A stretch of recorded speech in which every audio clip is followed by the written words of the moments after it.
So, me. I'm a mom of 5 kids, so here we go.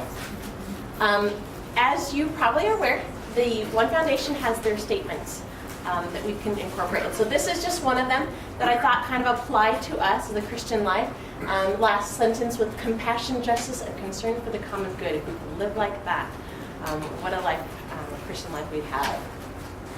So we have to start off with Christ as our example. So if we follow Christ, that's the whole epitome of the Christian life, right?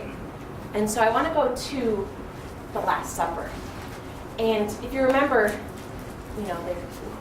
Christ, what am I going to do without you? Where are you going to go? And, Jesus responded, which kind of left everyone okay. But Thomas, he was not so concerned. So he came back to the subject and was, no, really, what's going to happen when you're gone? And we kind of we may be like Thomas sometimes. And we might have questions, but you know what? When we follow his example, we will know how to live our life. And that is the goal. Follow me as I follow Christ. So the first one is being faithful. They asked Christ, what is the greatest commandment? And he said, the first is to love your God with all your heart and your mind. And so if we are faithful, faith is believing in things we haven't seen, and we have to believe and have faith just like Jesus Christ did.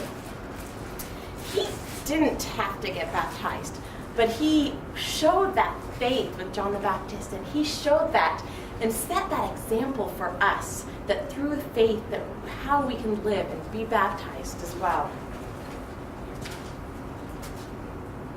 So charity. Charity is one of my favorite qualities, because if you take it back to the core is, it's the true, pure love of Christ.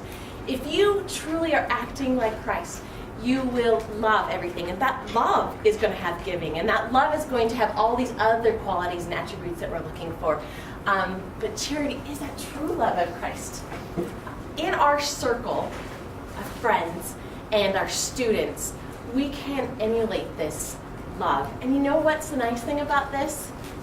Is that when we are loving others and when we are serving others, we're helping ourselves. Giving. Christ was such a great example of this, right? I think about when he fed the multitudes. He saw this need, and they are here, and they've been here for a while. I'm going to feed them. Now, how many times have your friend's mom's sick? Well, let me know if you need something help. Just let me know. Well, letting you know if you need help is not helping. See that need and be that need. Just like Christ was. He didn't ask, hey, you want some food? Because I can probably get some. He went and he made and created that food. That's such an example for us to live like Christ. Forgiveness is a really good one too. Imagine that you have a friend that you've trusted, that you loved, and you find out he betrayed you. And not only did he betray you, he set you up, and you were later attacked.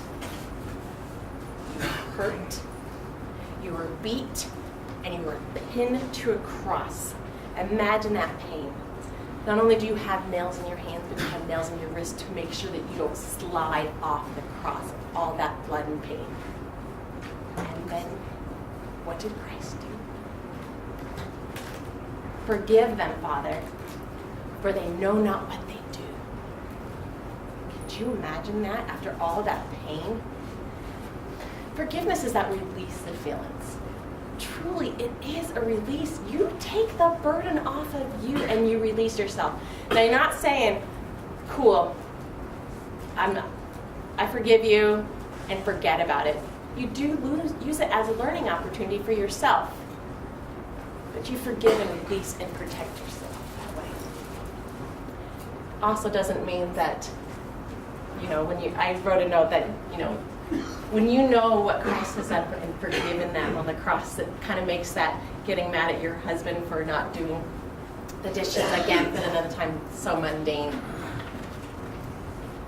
So prayerful. I like this. That prayer is that communication with God and that devout expression. And so we're going to have a great story about this, and so I won't spend too much time here. But know that even Jesus went to prayer. He even wanted to express that in love as well, that communication. Jesus was so wise, and it's so great. They would try to trap him, the Pharisees and the Sadducees. They tried to trick him. Do you know the law? And they tried to trick him, and I always loved it that he was able just to kind of walk around it and answer it so profoundly, and so that they would understand it, and they would get it, and they would try to trap him, and they couldn't trap him. And that's how wise Jesus was. He knew the scriptures, and he knew the Old Testament laws, and that we should strive to be like that as well, and learning and never stop learning. That's why we're here at GCU. We're continuing to learn and help others learn and learn ourselves that way. So virtuous really is pure, clean, high moral standards. Now that doesn't mean that you cannot be around them. You do need to protect them. But Jesus was down and dirty and with everyone he needed to, but he was able to keep himself morally clean. And that's kind of a goal for us as well, that to strive to not make mistakes and to be as pure as we can be.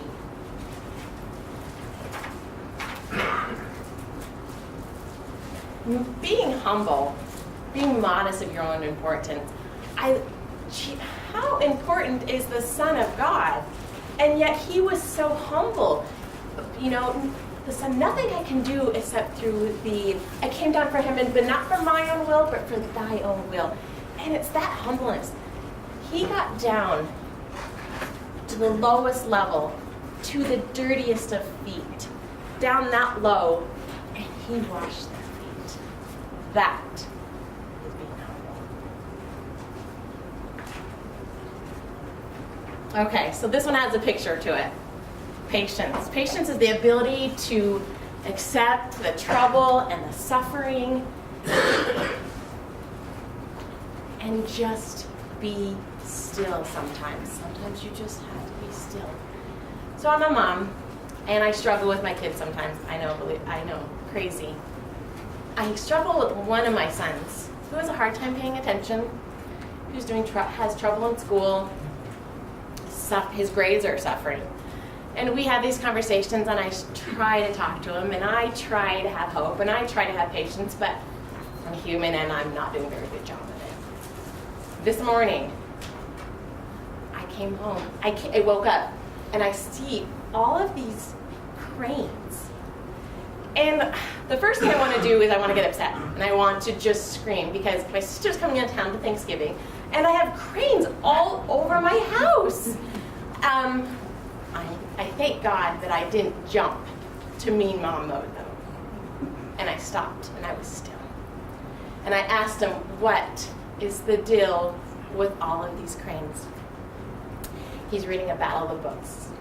And you may be familiar with some of these educators. And the goal was, as a Chinese parable, to make and fold 1,000 cranes for hope. And that's what he was doing. He said he only made 97 of them.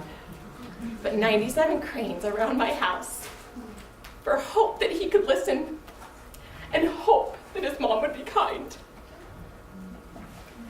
It's the patience there. Could you imagine if I would have blown up? I wouldn't have had that wonderful opportunity with my son to see his hope. I do want you guys to know that my tears are my testimony. A little bit about me.